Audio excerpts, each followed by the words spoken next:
ওই আমাদের ভিতরের যে শিশুটা রয়েছে যে হয়তো হারিয়ে গেছিল তার এখন আসা উচিত আর প্রশ্ন করা উচিত যে রাজা তোর কাপড় কোথায়।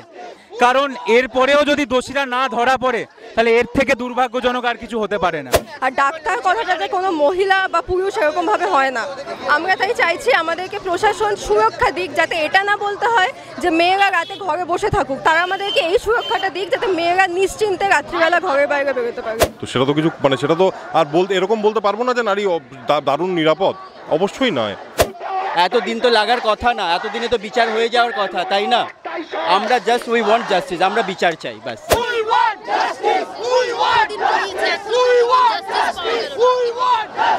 খুবই দুর্ভাগ্যজনক এবং আমার মনে হয় যে এখন ওই আমাদের ভিতরের যে শিশুটা রয়েছে যে হয়তো হারিয়ে গেছিল তার এখন আসা উচিত আর প্রশ্ন করা উচিত যে রাজা তোর কাপড় কোথায়। কারণ এরপরেও যদি দোষীরা না ধরা পড়ে তাহলে এর থেকে দুর্ভাগ্যজনক আর কিছু হতে পারে না।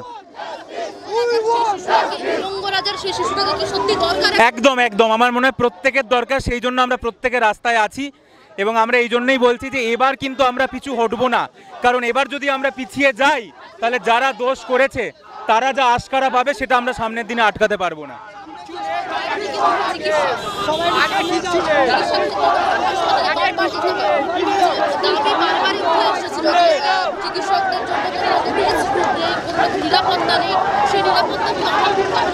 আমরা নিরাপত্তা তো অবশ্যই বরাবরই এটা ছিল, সব জায়গাতেই কোনো রকমভাবে ম্যানেজ করে দীর্ঘদিন ধরে চলছে।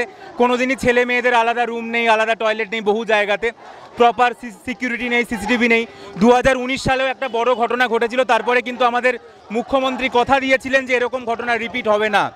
আমরা 2019-এও রাস্তায় নেমেছিলাম ডাক্তাররা, কিন্তু তারপরে মুখ্যমন্ত্রী কথা দিয়েছিলেন যে এরকম হবে না। সেটা তো রিপিট হলোই, আরও ভয়ঙ্করভাবে রিপিট হলো, যেটা ভয়ঙ্কর এবং এই জন্যই আমরা এই জন্যই রাস্তায় রয়েছি আজও।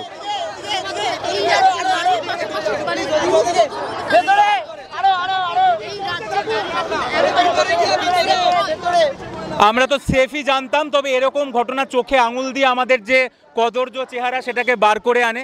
তবুও আমরা এখনও আইন আদালত প্রশাসনের ওপর বিশ্বাস করি, সেই জন্যই বেঁচে রয়েছি এবং আশা করি যারা দোষী তারা ধরা পড়বে।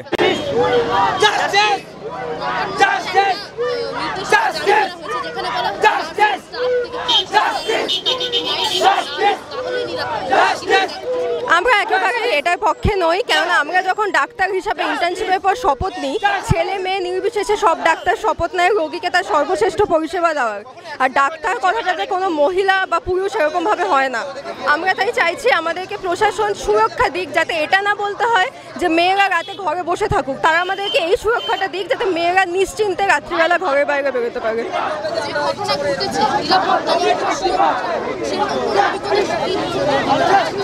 এর আগে আমি তো হইনি, আর আমরা সত্যিই যেটা বারবার বলা হচ্ছে, আমরা ভাবতেও পারিনি যে কাজের জায়গায় নিজের হাসপাতালে এরকম ঘটনা ঘটতে পারে। আমরা সবসময় এটাই করে এসেছি, কাজের জায়গায় পৌঁছে বাড়িতে একটা ফোন করে জানাতাম যে হ্যাঁ পৌঁছে গেছি, এবার মা বাবা নিশ্চিন্তে থাকতে পারে। কিন্তু নিজের হাসপাতালে নিজের কাজের জায়গায় যে পাশবিক ঘটনা হলো এরকম কোনো নজির আগে আমরা দেখিনি।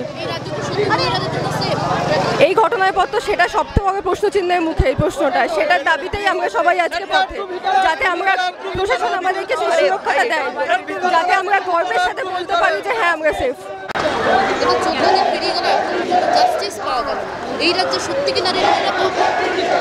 দেখো, নারী নিরাপদ হলে তো এত কথাই উঠতো না, এত প্রশ্নই উঠতো না। নারী সুরক্ষা নিয়েই তো এত প্রশ্ন উঠছে, জাস্টিস নিয়ে এত প্রশ্ন উঠছে।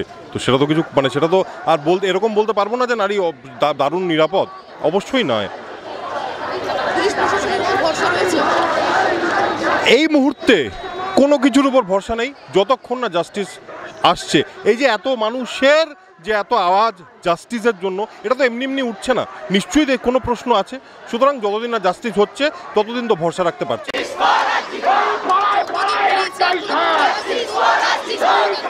আমরা সেটাই জিজ্ঞেস করতে চাইছি, এতদিন কেন লাগছে? এতদিন তো লাগার কথা না, এতদিনে তো বিচার হয়ে যাওয়ার কথা, তাই না?